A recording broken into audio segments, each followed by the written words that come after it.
Dear students, today's topic is the energy of a system of charges. That means the amount of energy which is contained in a system of charges. And from there, we will also estimate the energy associated with an electric field.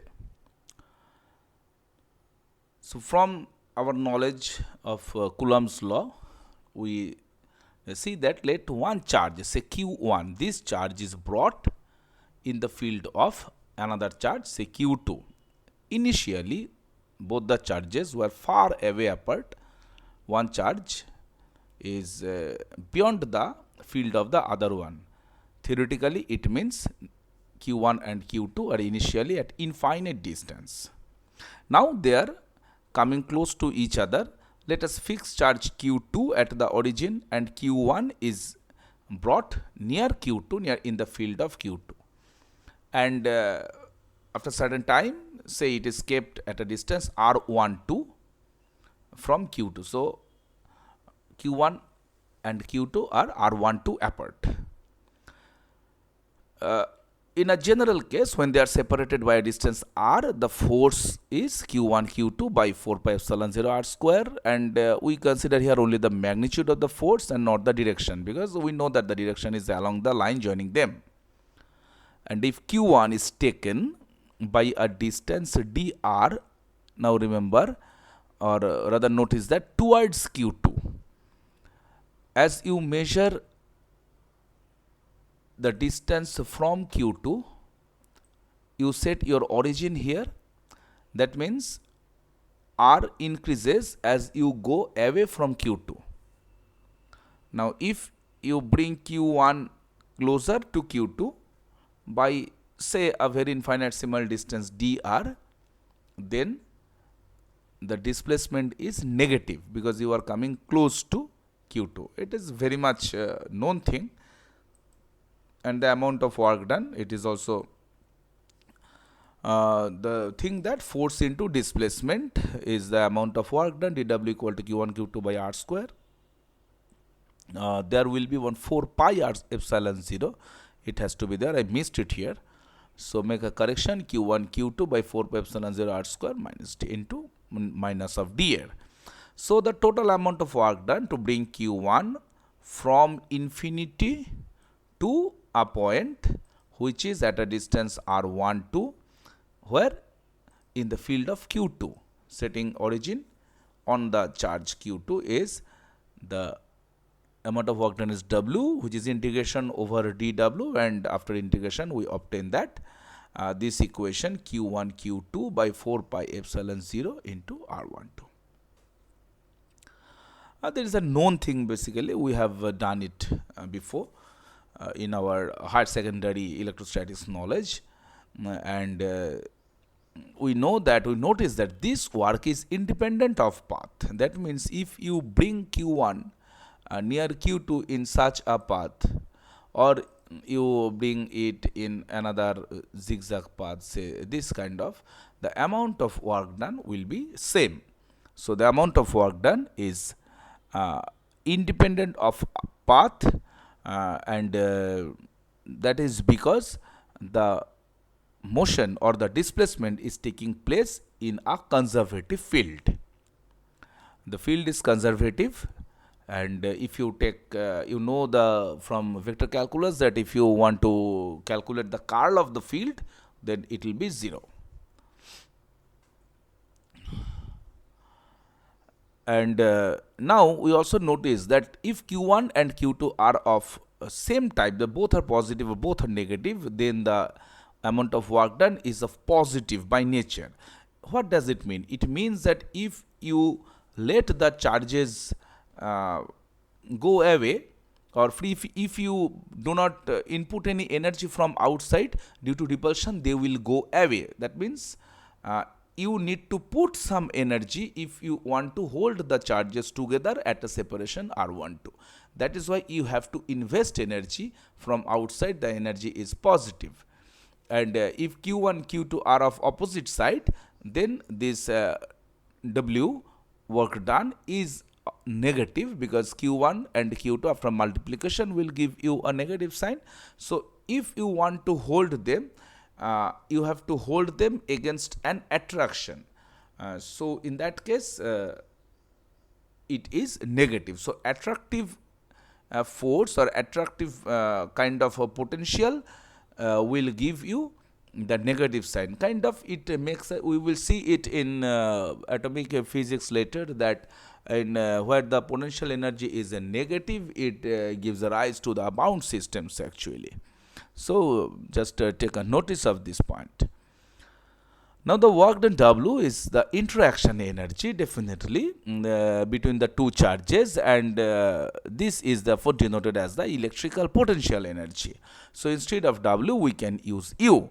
Say if you use another charge, the third charge, then you calculate the pairwise potential for Q1 Q2 by R12, then Q2 Q3 by R23, Q3 Q1 by R31. You can use R13 here, or R31, R32, R21 here, because Rij equal to Rji.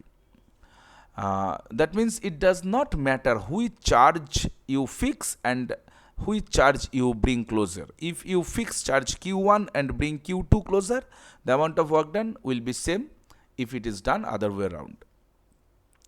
And if you consider a system of charges, system of n charges, so it is the expression that U equals 1 by 4 pi epsilon 0 1 by 4 pi epsilon 0 Qi Qj divided by Rij, ith charge, jth charge, divided by the distance between them, and it is summed over the all pairs. That means j is going from 1 to n minus 1 and I is greater than j.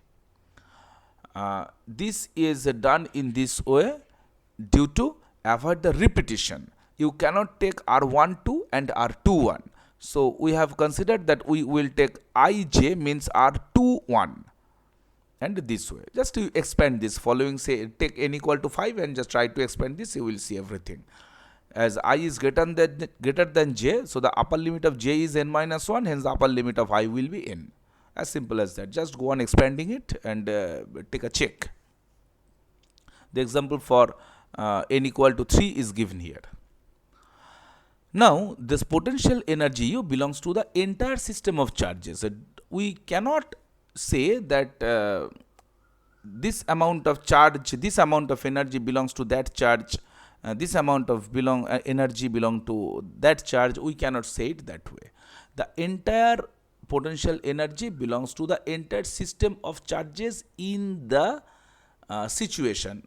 If the distance between any two charges change, then the potential energy changes. So the configuration change, a change in configuration will mean a change in potential energy. A change in potential energy will cause a change in configuration.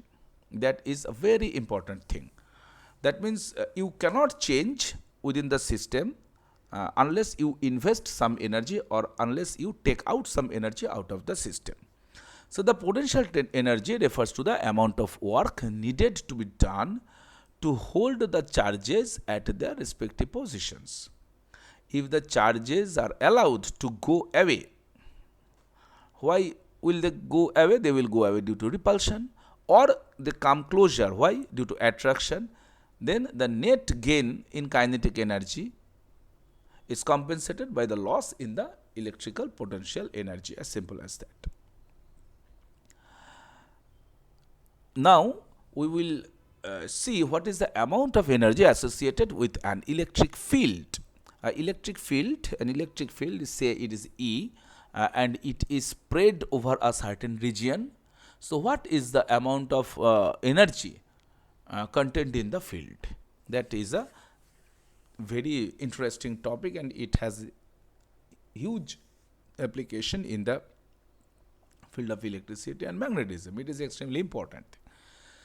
So let us consider a total charge. A net charge Q is distributed over a sphere. This is the sphere. This is radius R, and we consider an area, elementary area dq, elementary area dA. We consider this area dA. Uh, as the net charge or the total charge is q on the spherical surface, note that it is a surface distribution. The amount of charge inside the sphere is 0. So the surface charge density is the total charge divided by surface area, that means 4 pi r square. Sigma equals 4 pi r square. And therefore, as there is no charge inside the sphere, therefore from Gauss law, the electric field inside the sphere, we name it E1 is equal to 0. This is the Gauss law.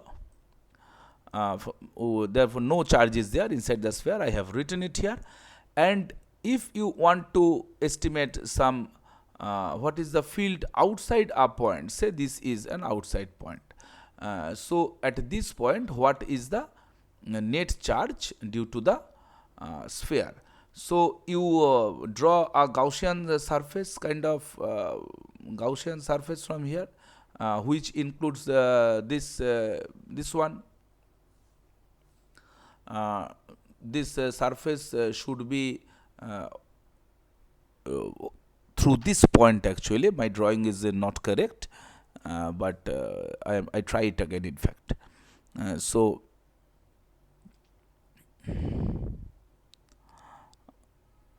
kind of, yes. So you take it as a sphere, and it is a Gaussian surface. On the surface, the point of interest is there. So there is this is a distance of say capital R, not at any point, whatever be the distance.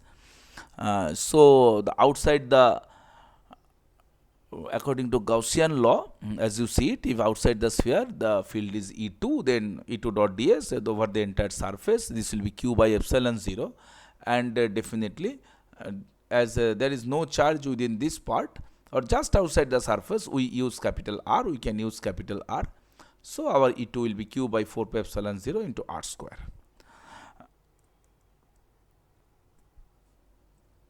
So, and you have done it in the, when you studied Gauss law, you have practiced it many times. So our E2 is sigma by epsilon 0. And the direction of E along the line, we have just written the magnitude here, and the direction of E means it will be E2 here, is along the line joining the external point and the center of the sphere. So we consider an infinite symbol. Now we consider this arbitrary area dA. The charge on dA definitely will be charge density, surface density into area, so dq, and the force experienced by the dq charge is force means field into charge, so E dq. So let us name this as df prime. And now, why is this force there? This force is due to the repulsion of dA by all other similar pieces of area. This is important, because if one elementary area is here and another elementary area is there, so each elementary area having same amount of charge will repel each other. So they will push each other and they will try to go away from each other, and hence there will be a force on every element. And the total force we can calculate by summing over all such elements or by integrating. So our df prime is E dq, and you replace dq by sigma dA. Now E is to be determined. What is the value of E? That is important. Which value of E we use? Because if you consider the surface, just outside the surface, your potential, your field is E2 equal to sigma by epsilon 0, whereas inside the surface, your field is 0. As we see it here, one is sigma is 0 and the other one is 0. So inside is E1 equal to 0, outside E2 equal to sigma by epsilon 0. So when we want to calculate the force on it, which value of E is to use? We will see that actually we will use the average value of E1 and E2. That means E1 plus E2 by 2. We will see it later. And the difference, as we can calculate it, that E2 minus E1 equal to sigma by epsilon 0 minus 0. Definitely this is an elementary thing. E2 minus E0, that's the difference between electric fields. That means the field increases from 0 to another value sigma by epsilon 0 just when the layer is crossed. This is also a very important thing, we will check it. Now I just describe you an alternative approach to estimate E2 minus E1. This alternative approach will help us understand another topic. Just this is a surface. Note that a surface, though it is considered as a two-dimensional geometrical entity, but definitely it cannot have a zero thickness. So just think of a balloon. If you just take a say rectangular piece, from just inflate the balloon, blow it, and then take a rectangular piece, definitely that piece corresponds to a surface area, but it certainly has a thickness. It is very narrow, very small thickness, but still it has some thickness, some width. So we consider let that width be 0, and we take a kind of say a very small part on that infinitesimal. We consider very small piece, infinitesimal piece on the surface. That means this is actually thickness 0, and the area here can be considered say dA. Area is actually the one part here, because we cannot draw the three-dimensional picture.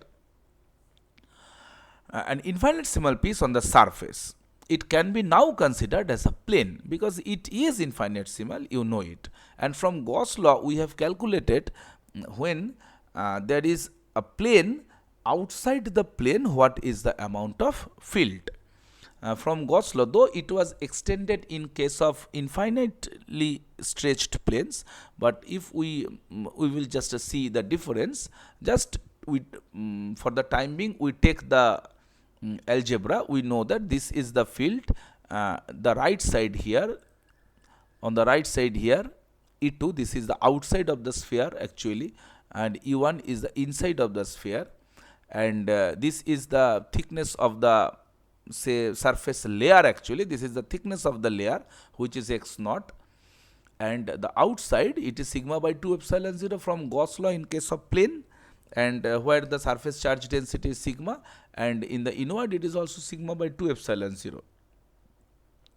Now so the difference will be E2 minus E1, it will be sigma by 2 epsilon 0 minus that it is in the opposite direction, so minus sigma by 2 sigma by epsilon 0. Then a question comes, in case of sphere, then why do we see zero field inside? Because if you consider all such elements throughout the surface, all such elementary patches, elementary parts throughout the surface, those E1 will balance each other. All contributions like E1 are cancelled. Ultimately inside the sphere, due to all patches, all contributions like E1 are cancelled. And however, for the infinitesimal plane like segment, E2 minus E1 comes out to be sigma by epsilon 0. That is just a guess. We just use this analogy. In fact, I tell you, to prove E2 minus E1 to be sigma by epsilon 0, I advise you to follow this treatment. This treatment I advise you to follow. E2 minus E1. You calculate sigma by epsilon 0 from here, and E1 from here, and then use E2 minus E1 here. Actually this treatment. So in the next part we will use this analysis in the following to develop the amount of force and energy. Now if we consider a dx part inside the thickness of the surface layer, just you see this is the thickness of the layer, this is the stretch x naught, and this part is the inside of the sphere, this is outside of the sphere, and on the layer we have dA area, and this is the dx elementary part which we uh, want to consider. If dA is the area and dx is the thickness of the part, then its volume will be dA into dx, just for this part, dA into dx, kind of this part, dA into dx, this volume will be dx dA.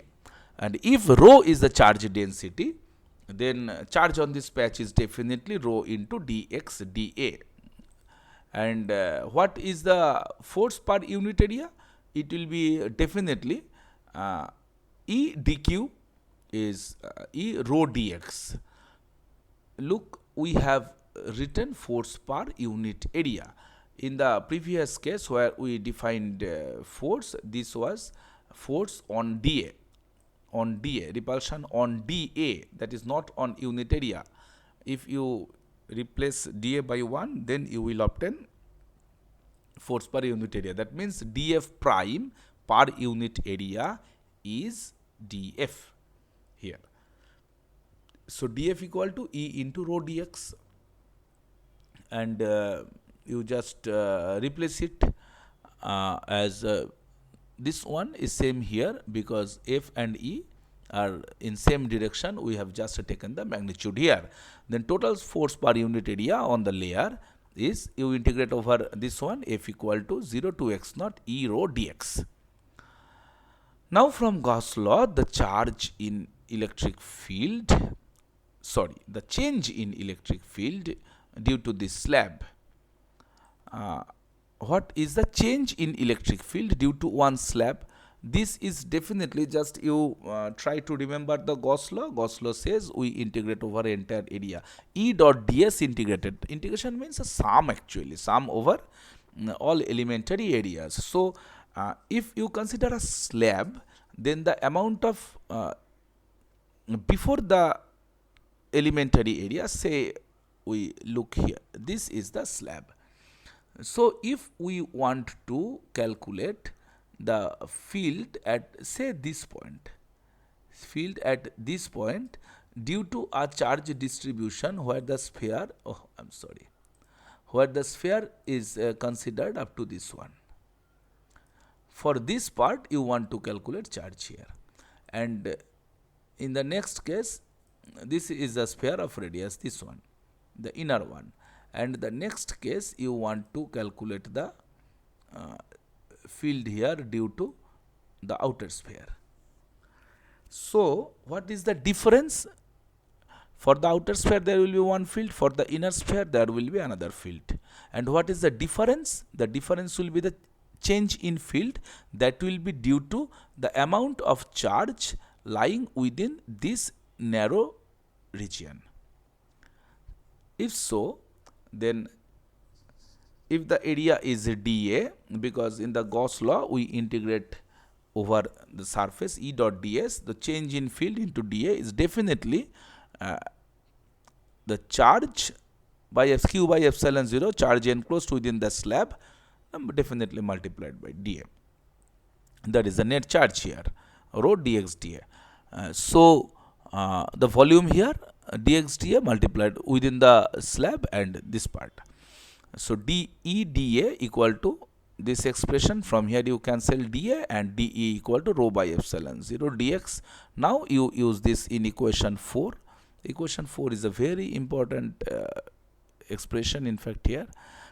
So you use it here and replace rho dx by dE, and when x equal to 0, x equal to 0 is the inside part. Here E equals E1, and at x equal to x naught, x equal to 0 is this part, x equal to 0 is this part. Here value of E equal to E1 and x equal to x0 is this part where E equal to E2. You see it in the front page, at the first page actually we have done it. Here inside it is E1 equal to 0 and outside it is E2. So we see that at x equal to 0 E is E1 and x naught E is E2, and then you integrate. Just look at this expression, equation number 4a. Epsilon 0 by 2 f equals into E2 square minus E1 square. So we have factorized it, and E2 minus E1 is known. We have estimated it at sigma by epsilon 0. And I have taken a block here. I missed it to write initially. I have written it in here in this block.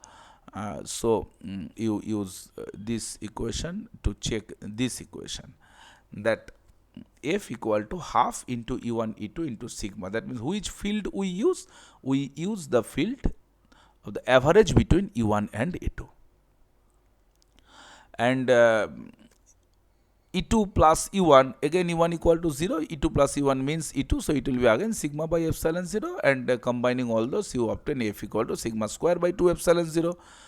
Now note, as whatever be the type of the charge capital Q on the sphere, positive or negative, the sigma square term is always positive. That means f is always outward, which is obvious because inward f would bring the charges closer.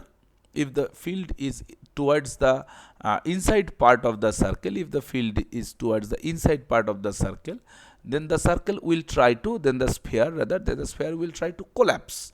Collapse means the charges will come closer to each other. But as the charge is of same type, so under repulsion they cannot come closer. That means f has to be outward. Now let us assume that the sphere is slightly compressed. Its radius was capital R, now it is compressed by dr, so that the new radius is r minus dr. This is the new radius, which is r minus dr. So amount of work done to cause such a compression. If we compress the sphere, so we need to do some work. So what is the work done? It is definitely the force per unit area, which is sigma square by 2 epsilon 0, into total area, which is 4 by r square, into displacement, that means dr. And in combination, we know that 4 by r square dr is the volume of this slab, or the volume of this spherical shell with thickness dr. dv is the volume of the shell. And one interesting point is that before compression, any point, say any point here, that means inside the slab, throughout the region, any point inside the sphere, they were within the sphere before compression, and the amount of field was 0, because within the sphere, inside the sphere, there is no charge and the field is 0. And after compression, each point is outside the sphere. After compression, this line is the boundary of, and this point, the same point which was previously inside the sphere, is now outside the sphere. Now it has a field of sigma by epsilon 0. So this compression creates a change in field of all the points lying within this shell, within this region actually. So what happens? There is a change in electric field, and the amount of, definitely the change in electric field is E equals sigma by epsilon 0. And initially it was 0, and then it was sigma by epsilon 0. Therefore sigma means E into epsilon 0. Just cancel this one. This is a mistake. Why there should be now no square. Sigma equal to E epsilon 0, and hence you estimate du equal to, just replace sigma by E, and you obtain half epsilon 0 into E square into dv. Therefore the what is the total amount of energy associated with the field? Definitely you integrate over the entire region, that means integrate over the entire volume, and you obtain U equal to half epsilon 0 into E square dv integrated over all space. So we summarize here the potential energy of a distribution of system of charges, or in other words, the total energy required. This is important. The total energy, total work done required to assemble the system. This total energy, you can also write it, the total amount of work done to assemble the system of charges can be calculated from the electric field. This is the electric field, and you know epsilon 0 free space permittivity is a constant term. And when you carry out the integration, you have to do it over all space where the effect of the field is present. That's the thing. This is a very important relation in electrostatics, and in the amount of energy associated with electric field is half epsilon 0 square dV. And from here, if you want to say the energy density from this relation, I missed it, I should have written it, just write it down. If you want to calculate the energy density, then you have to calculate du dV. This du dV equals half epsilon 0 square. So when you will study the magnetic field, you will see that the energy density is half into b square by mu 0. In a similar fashion, you can do that. So this is an extremely important property in the electric field to estimate, and we have learned that the potential energy can be calculated from the electric field. So we end here.